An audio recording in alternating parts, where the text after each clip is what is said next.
Calon PM9 jangan guna derita rakyat sebagai tebusan. Sepanjang minggu ini, isu pencalonan untuk Perdana Menteri Malaysia kembali mendominasi laporan dan debat di media sosial. Kenyataan demi kenyataan dikeluarkan beberapa pemimpin daripada 3 parti dalam gabungan Pakatan Harapan masih gagal mencari solusi kepada masalah yang jelas.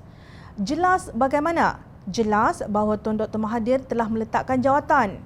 Jelas bahawa selepas Tun Dr. Mahathir menjadi Perdana Menteri, pengganti dari Pakatan Harapan ialah Datuk Seri Anwar Ibrahim.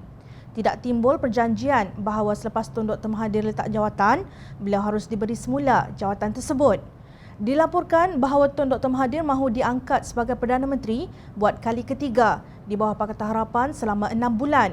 Kemudian beliau didakwa mahu setahun kerana ingin menyelesaikan beberapa isu.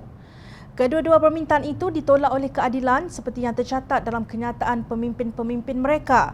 Pengarah Komunikasi Amanah Khalid Abdul Samad menegaskan semua parti dalam Pakatan Harapan sepakat bahawa Anwar adalah calon Perdana Menteri mereka jika beliau mampu meraih nombor yang mencukupi.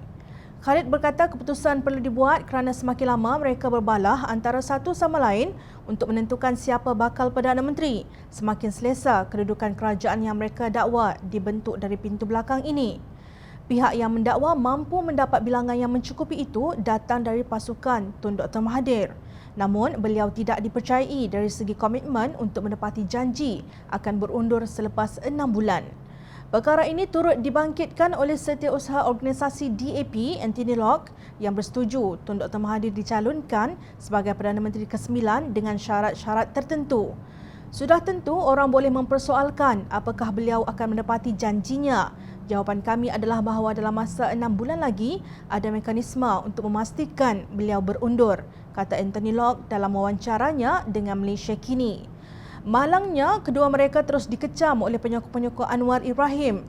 Pemerhati politik Ahmad Lutfi Osman dalam tulisannya di Malaysia Deadline berkata Tun Dr. Mahathir di hujung usia kalah kepada anak-anak didiknya sendiri, Tan Sri Muhyiddin Yassin dan Datuk Seri Azmin Ali. Mahathir dimalukan oleh pesaing bertaraf lightweight selepas beberapa seteru heavyweight berjaya ditumbangkan dengan pukulan KO. Lebih malang apabila Mahathir ditohmah merancang sendiri kegagalannya itu, ujarnya. Beliau melihat tragedi rampasan kuasa itu difaktorkan oleh strategi silap Tun Mahathir sendiri. Ia juga membayangkan hubungan longgar atau bahasa kasarnya diselubungi syakwasangka antara Mahathir dengan pemimpin kanan Pakatan Harapan. Isu utama tetap berlegar sekitar polemik tarikh peralihan kuasa Perdana Menteri. Secara tersirat juga merujuk percaturan Bersatu untuk muncul sebagai parti Melayu paling dominan dalam masa singkat. Kerajaan Pakatan Harapan dilihat gagal menguruskan konflik dalaman parti, khususnya keadilan dan Bersatu.